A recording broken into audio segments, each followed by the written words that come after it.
Hey guys, welcome back to the Kool-Aid Podcast. Welcome back to episode 24 of season 2. On today's episode, we're going to be giving our post-match reaction of the Real Madrid versus Barcelona game. It unfortunately ended in a 3-1 loss to us. It was another disappointing performance. But let me introduce my co-host, Alex and Alvaro. So guys, how's it going? Okay, so today's performance wasn't anything brilliant. It was more of the same of what we've been seeing in the past couple of weeks. What are your thoughts on today's performance? I'm starting to get the same feeling that I got last year. What like every other game that we'll play was still gonna be a close one or a loss. That's what we were feeling last year at the end of 2021. I know at the start of 2022, halfway through the season, we picked it up, but towards the end of 2021, every game felt like it was gonna be a one goal difference win or a loss, and that's what it's feeling right now. We're getting used to the losses, and like I don't know if some of you saw this today, but a report came out saying that Busquets mentioned that after the Inter loss, it was going to affect them in a Clásico. And as the captain, I don't understand how you say that. Yeah, we mentioned that yesterday, And that source that wrote about that casually said something that interested me, that under someone like Luis Enrique, this wouldn't have happened. And I do get the feeling, even though we've seen that Xavi it can be harsh, which is a good thing towards some of his friends like Piqué and stuff like that, he still sometimes has a soft spot. And I'm sorry, but I don't care how much you have shared throughout your career with Busquets. You cannot let him come out and openly say that you're gonna have problems concentrating for a Clásico because of the Inter loss. You can't say that. That could be said by someone like Balde, who will definitely get sanctioned for saying that by Barca. But someone like Busquets cannot say that. He's a captain. and not just that. I think today showed us something else outside of the comments and the leadership in the team. It's also today we learned two things. Xavi does not trust his young players and his new signings, and B, there's players there that can't be there. Busquets gotta go. Busquets has got to go, and so same goes for Sergio Roberto. Mm-hmm. Same goes for Piqué, although he didn't play today. And I don't know, like I think Xavi's got to do more radical changes with the team. He has the right players. He's just I understand he had an unfortunate turn of events, which is the injuries, but he's got to change it up, man. Today I can say that it was a mistake, but today we lost because of Xavi. Today's performance is actually like a tough one. Because when you look at it, Real Madrid wasn't brilliant. No, but they were brilliant when they needed to be. I mean, no. it was a 2-1 game all the way up until the end. So they were basically like in second gear the entire time. Barcelona, like that performance was like like a lifeless performance. At no point did we like put Real Madrid in danger. Did we attack them? And even like how many chances did we have in that game? It was only like. Yeah, exactly. Well, I mean, when I say a lot, I don't mean like direct chances, but we had a lot of ball possession in different parts of the game, and we didn't do anything with it. But was it Passing and passing back? Yeah, exactly. But Real Madrid gave us the ball. They're perfectly comfortable with, as we mentioned before, they're perfectly comfortable with giving us the ball because they don't know that we can't do anything. And then they hit us on the counter. They beat teams like PSG, Chelsea, Man City, all teams that depend on ball possession. Yeah, and it's something that really bothers me because you look at the first goal that we allowed, the one that Benzema scored, that it was a through ball to Vinicius. That was an that goal individual really bothered me mistake. because what was Busquets doing? Why did Busquets let Kroos? I understand he was being marked, I think, by Rafinha, but why don't you jump in there? Why don't you force? No. In that moment, if he gets past you, you have to make a tactical foul. You have to bring him down. And not even that. Another one that bothers me incredibly was Sergio Roberto. The tracking that he did on Vinicius was horrible. Mm-hmm. That was second, third division tracking. How are you gonna let? I understand not going too far back and leaving the man onside. Like I get that, but he was blindly turned to him. He didn't know where he was. He lost. I'm gonna keep saying this time and time again. Xavi needs to play Balde at right back until Bellerin or Christensen come back. See, but that's the problem. If you play Balde in the right back, who plays left back? Are you gonna have Jordi Alba, who's even more of a risk than Sergio Roberto defensively? That's like the whole reason. Like Marcos Alonso was a little questionable for today, right? Oh no, just his performance against Inter. It wasn't. It wasn't. Honestly, And you also gotta consider we honestly, need I players that think that play Champions League and don't play Champions League. Alonso would have played a better left back than Roberto would have played right back. And you gotta realize that right back is the most critical position against Madrid. And having No, someone like Balde who can at least keep up with the pace against Vinicius would have been much better. We don't have Araujo, we don't have Conde playing right back because who else will we have a center back? hmm And now it's great we have Conde back because at least now we have a little bit more of security and center back, but he's still gonna get his minutes a little on because he's been off for a bit. So you have no right back. And Xavi, I'm gonna say this once again.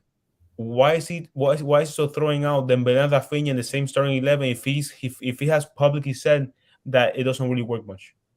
I honestly think, and I know people are going to disagree with me. This is going to be kind of a hot take, but the best winger formation we can have right now, Dembele and Ferran Torres. Dembele and Ferran Torres. Let's I, look at I, I left was saying Dembele and Fati. No. Let's Well, look. I actually looking on today's performance. Ferran Torres scored first of all. I believe in the last league game that Torres played, he also scored, if I'm not mistaken. It was the last league game was against Celta. The one that he came on, I mean. Oh, well, Well, Well- what I'm saying is he's putting up numbers, like, and he's playing good games. I honestly think, and he's such a dynamic player.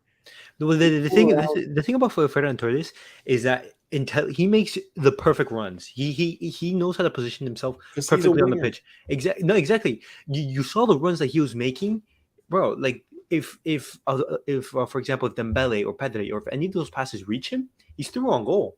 Just the difference is he's not. And look at the his and look at the finishing is- impact he made. Look at the Yeah, impact he made. He came on exactly. and scored a goal. Yeah, his finishing isn't up to par. But it doesn't And- matter. But we are finishing. Period. It doesn't matter. exactly. Even Lewandowski, who's a no. world-class finisher, The, he isn't the, finishing. the problem is that we're having a discussion about Fati or Ferran, but we don't even get to see that because Xavi continues to start Rafinha and Dembele. If he was to And start this is something. Fati or Ferran, then we can argue who should start between the two of them. But he's not starting either one. And this is something we've seen in other teams in the past. We've seen Conte playing Emerson at right back, Ten Hag playing Maguire at the beginning of the season Mhm. religiously. Also, even Klopp starting Alexander Arnold, which he hasn't been doing, in today's game against and they won. in Manchester And City. they won. Yeah, Trent did not play. This is the thing. Just because you're a household name doesn't mean you're a world-class player. Let me explain myself. Sergio Busquets has been the best central defensive midfielder for the past 10 years. And I think he's like the best CDM of all time. I think he He's revolutionized. He's up there in the conversation because he plays, CDM is one of those positions that you can play different ways. You can play more ball distribution, which is what he does. You can play more box to box, which is more what Conte does. Like, I get it. It depends on your player, and he's revolutionized the position. But his time is over. I don't like saying that players are finished, but at the level that he is playing in right now, and one of the best teams in the world playing against some of the best competition on the planet, he's not suited for that anymore. I've been saying this for a while now. When you have and the young has openly criticized not being in the starting 11. no. He needs to. They need to give the understanding the CDM already. Yeah, when you have Toni Kroos like gliding past you, if, for example, that's a problem. That's a problem. If Toni Kroos, who's a player who's not blessed with pace, is gliding past you, then that shows like, hey, you're not at the level. It's not even pace. I'm not sure if I said this. No, because Busquets never had the pace to begin with. Like, Exactly. like Busquets. No. But it's not even pace. It's someone who has no physical strength. I'm not saying he's a weakling, but Toni Kroos does not have the physical strength to be out muscling you, or he doesn't have the pace to be out running you. His game knowledge and his passing is what helps him. If you can stay close to him, he's also not a player that's flashy with dribbling. He's not going to be outrunning you. He's just going to look for the right space and make the right pass.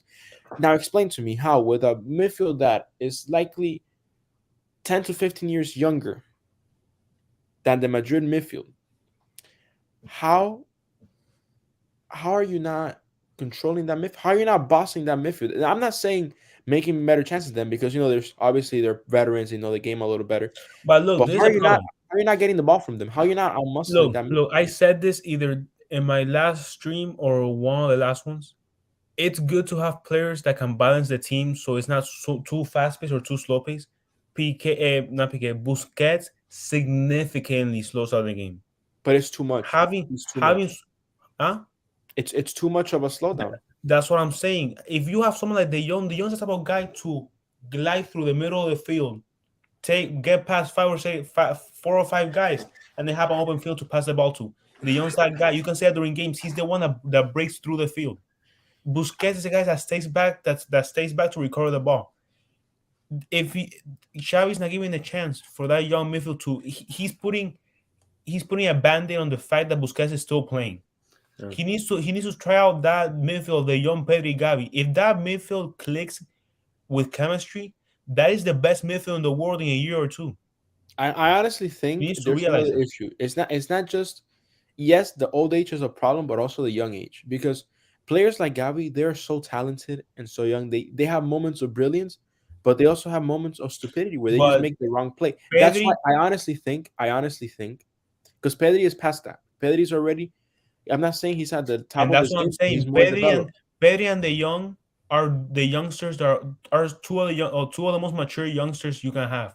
You don't need Busquets. I honestly think teaching Gavi. Listen, today's game is not so much about, hey, let me stop the game down and control it. Yes, you can play like that, but today's game is about intensity and speed. How fast can I get the ball from point A to point B with the minimal mistakes? And how fast can I recover the ball? Here's the thing. There's two things that play into that: strength and speed. And a third one too, intelligence. You need in that midfield, a midfield from Barcelona that would absolutely boss other midfields is a midfield with Pedri, De Jong, and Kessie. And here's the thing. No one's ready to talk about that. No one's ready to talk about that. Xavi wants to keep that 4-3-3, and I agree. I'm all for it. Play with that 4-3-3. Play with that 3 in the midfield. Keep the 4-3-3. I'm all for it. But you have to realize that this is not the same 4-3-3 as his time with Iniesta and Busquets. Because it was them creating and Busquets holding. I get that. It's easier when that tiki-taka does not work now. Your attackers do not work. Your attackers don't work for the difference is that this Barcelona team isn't playing in that tiki-taka. Eric Garcia came out and he was basically saying like Xavi is a mixture between Luis Enrique and Guardiola. Guardiola is more of that possession-based football. Yes, let's control the game. And Luis Enrique is more of that verticality. Xavi is like a mix of both. And the difference is that this team does not play one or the other. They're not as vertical. And if you're gonna play in that vertical setup, you can't play Busquets in that senior role. You have to commit. Frankie de Jong has to be in that role. But if you want to play how Pep Guardiola does it, and when you control the ball, when you're a unit, when you're compact, when you're up high and you press high, then Busquets is perfectly suited for that game. So the difference is that Busquets' level has dropped, and so because his level has dropped, and that you're not playing up front, you're not recovering the ball quickly, they're bypassing lines, and you're making it back and forth, Busquets is signaled out in all of these games. In the game against Bayern, Leroy Sané's second goal. Where was Sergio Busquets? He was up top. In the game against Inter, he was supposed to be in that position to cover Çalhanoğlu. He didn't. In the game against Inter at home, he gave away a pass that led to Inter's second goal. When you come into this one, in their first goal, in 4 games, he's been signaled out for mistakes, and individual mistakes that he shouldn't be there. Now, I think this is also like a problem with the whole team. Like this team doesn't know how to play, and I don't know how we're gonna fix it. The question that we have is, does Xavi have the balls to save Busquets? I think he does. He does. And we'll see next time. Look, I'm happy. I'm saying this right now. I'm saying this right now because I'm saying it for the sake of De Jong. De Jong continues to criticize starting on the bench. Yeah. He has gotten monster offers from Munich, from the Premier League. If he continues to see that he's not getting minutes, he's gonna leave. He doesn't want to be another Donny van de Beek. Of course he does. I get it. Yeah, but he started today. He deserves. Look. I'm just happy. I'm happy that we've been losing the way we've been losing. I'm happy because at the end of the day, it's showing our weaknesses. It's showing Xavi. Listen, I understand what you're going in here with, but it's one thing or the other. And Elias summed it up perfectly. We don't have a play style right now. We have a lack of commitment, a serious lack of commitment. Our play style depends on who's playing. If you want to play a vertical game, you need to have strong, fast players. Your midfield needs to be Pedri, De Jong, and Kessie or Gavi. It doesn't matter who. In my opinion, if you want to play top clubs that are going to beat you in your ball controlling game, you have to play vertically. If you want to play easier games against low teams that are just going to play low block, control the game. Yeah, That's how Barcelona should be playing. but And we saw last season. We didn't beat Real Madrid by being a ball possession team. Yes, we had the majority of the ball possession when we beat them 4-0 last.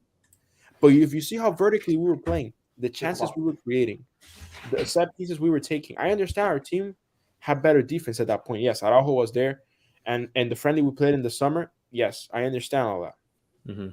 But we have to, if we're gonna play ball possession, we have to be absolutely sure that the other team isn't gonna counter on us. That is gonna be one of those low tier, mid table La Liga teams, or maybe a weaker competition in Europe, such as Victoria Pleasant. But if you're going to play an Inter Milan, who is notorious for playing low block and counterattacking, you can't go in there thinking, hey, my midfield, which has a mixture of inexperience and age, is going to boss it. They're not. It's just what you said.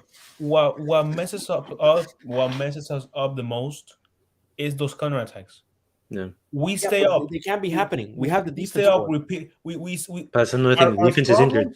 And then how about we make too many like individual mistakes? Our problem is not getting to the box and it's not getting to their area. Our problem is tracking back.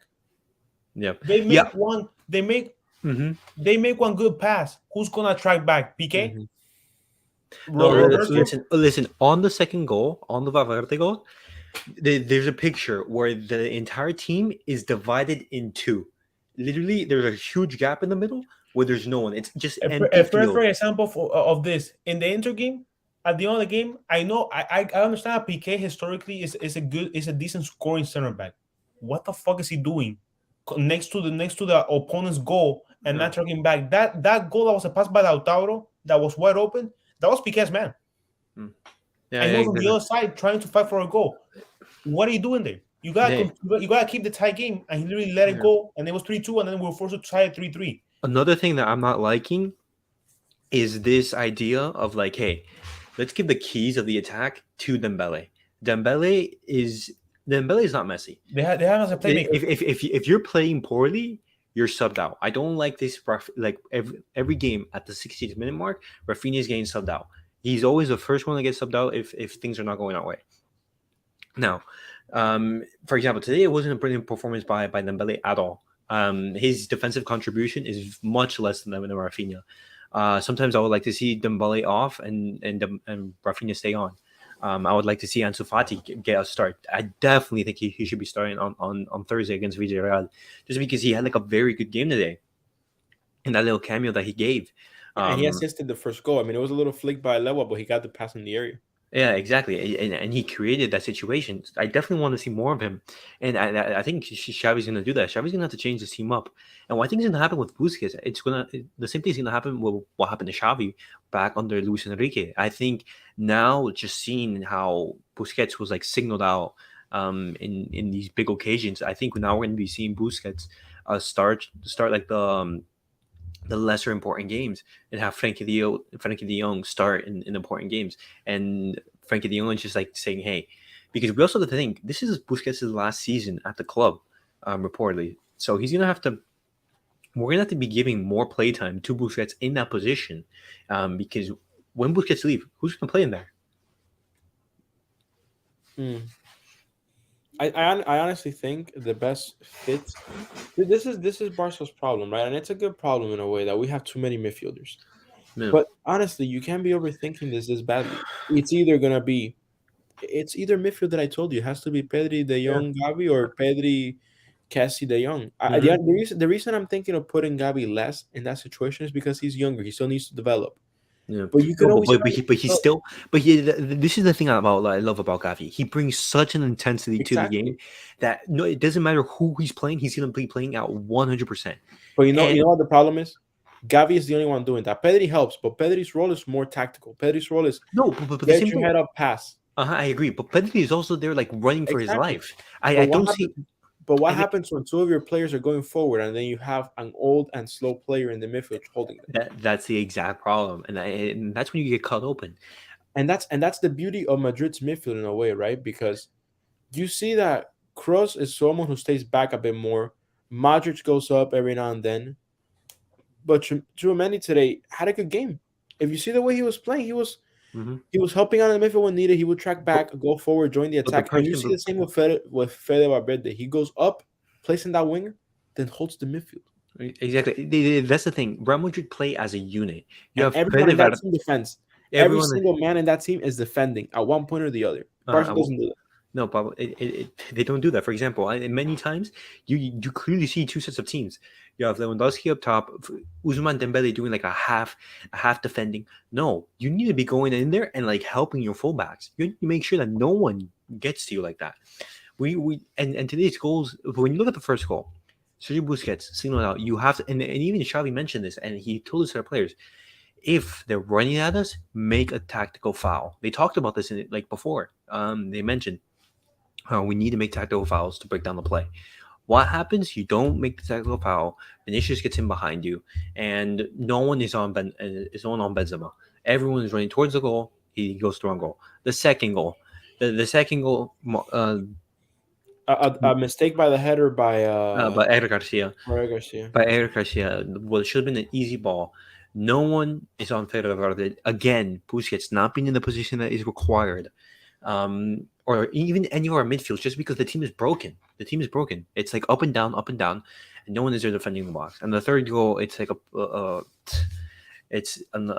think today Eric Garcia had like a poor game, giving away that penalty, stepping on Rodrigo. Right, But and that's why I don't think, in my opinion, he should be a starting center back in that team. I know he had a decent start to the season, but I think with good health, our center back should be Christensen, Araujo, and right back Conde. yeah, maybe we're definitely going to be seeing that. But once again, we have no options available. Right. And right now we have big games coming up. We have the game against Villarreal is on Thursday. We're going to be playing that at home. Then on the weekend we play against Athletic Bilbao. And then the week after, on the 26th, we play against Bayern. And to cap off the month, we go against away at Valencia. These are all very tough games against like top opposition. And Barcelona is not in a great run of form. So how are they going to go up to this game with low confidence? Like Xavi is going to have to, because this sucks, because this international break absolutely ruined us. Like a month that is such an important month for us, we are playing our absolute worst. It's a mess, honestly. I mean, God willing, some of our injuries come back sooner. I know we already got Conde. When is Christensen expected to be back? Christensen is expected to be back again, I think, for the game against Bayern. I think the game against Bayern. And Araujo is still 2-3 months out, right? Yeah, Araujo. No, Araujo probably back to like 2023. Yeah, Araujo isn't for sure not playing on the World Cup, because I heard I don't think the source was reliable, but I heard that he might play in the World Cup. Well, it depends on how he recovers, because I was looking right now. He's like just gonna miss the World Cup. All I'm gonna say is from now on to the Bayern game, give Conde hella minutes, because you're gonna need him to play right back against Bayern. Yeah, but then he'll play center back.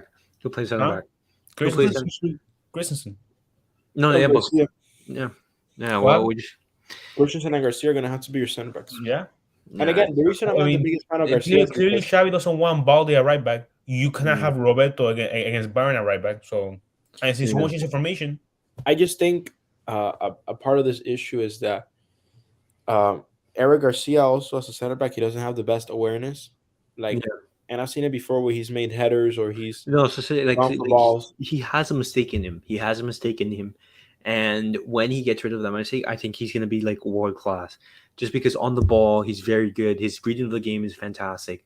No, his passing is great. Exactly. And when he has that mistake in him, his mistakes lead to goals. And that's the problem. Yeah, and I think it's nice when you have a center back pairing that complement each other. I mean, Araujo isn't the best passer, but when it comes to pure defending, he's your guy. No. Whereas, but I don't think Eric Garcia is the only good passer. I think Christensen is a decent passer himself. Yeah, exactly. And we have options. Just the thing is, when you have everyone injured, it makes it extremely tough. And I've also heard this a lot, but there's been a lot of Xavi out. And I mentioned this. No, you have to back him. You have to back him after spending that much money in the summer and asking him, "Hey, do you want this player?" And going them, we have to give him until the end of the season. I'll be completely honest.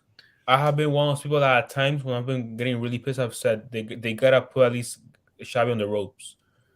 All I'm gonna say is he needs to do better than last season. A title at least. If he doesn't At win, least Copa del Rey or if, something. if Yeah. somehow they don't make it past the group stage, which right now it's like a 90% they don't. If they don't make it past the group stage in the Champions League, they better win La Liga. Mm-hmm. And if they don't win La Liga, they better win some crappy trophy to show that he Yeah, has something. Because if not, like Copa del Rey or something like that. if not, then that's when he should be considered like Yeah. one. It's gonna be very tough. You know, at the end of the day, Barcelona could still compete for a triple this season. They could win Copa del Rey, the Super Copa, they can win La Liga. The Europa League. Europa League, yeah. Shut up. Well, man, we gotta be realistic, right? That's what it seems that's gonna happen. If Bayern somehow beats Inter, that'll be hilarious. I just don't think Bayern. I don't think Bayern Right, but respects us let's enough. say to Bayern try beats Inter. Let's say Bayern beats Inter. What Yeah, happens? Do you think Inter's gonna lose versus Pleasant? if no. If Bayern and beat we beat Bayern and Pilsen? if we beat Bayern and Victoria, and Inter loses to Bayern, we can pass to the next round. Yeah, but we will need them to at least tie against Victoria, I think. I don't think so. I think that no. No. They need to tie. They need to draw points against Victoria Pilsen, and lose against Bayern if we are to go through. They can draw both of the games, just they can't win. They can't win one of the two games. If they win one of the two games, we're knocked out. Then that's how it is. Yeah, they need to drop points twice, and we gotta get 2 wins. Yeah, never mind. We're out. Yeah, we're basically out. So like we're going to the Europa League, and there are teams that are playing really well in there. You have Arsenal, Napoli. Napoli. Then Napoli's in the Honestly, Champions League. Call me spoiled. I don't care about the Europa League, bro. I've been watching too much UCL with Barca to care about the Europa League. No. This is the thing. Where about La Liga? If Barcelona is in the Europa League, you win that. Like in whatever competition that Barcelona is in, I want Barcelona to win it because it's like, hey, it's a bare minimum. But so like out of this game, who are the 1 or 2 players that you would say had a good performance today? Gonde and Ferran. But then I would actually go for the exact same. I'll go for the exact same. I think everyone else had just played average or from poor to average performance. Now, if you tell me who your worst performers were, without a doubt, I tell you Busquets and Garcia. Yeah, I think today was it's only fair. I completely agree. And the midfield change after Gavi came in to substitute Busquets. Just we have so much left to do. But guys, do you have any more thoughts before we round off the episode? No, we just gotta play like we got balls. Win La Liga. Win La Liga. Oh, it's gonna be tough. But guys, that was it for our post-match reaction. Unfortunately, it wasn't the result that we were hoping for. But we'll be back more this week for some further reaction on today's game, and then we'll also come with a preview on the Villarreal game. But as always, like, subscribe, and comment, and we'll see you guys in the next episode. All right, guys.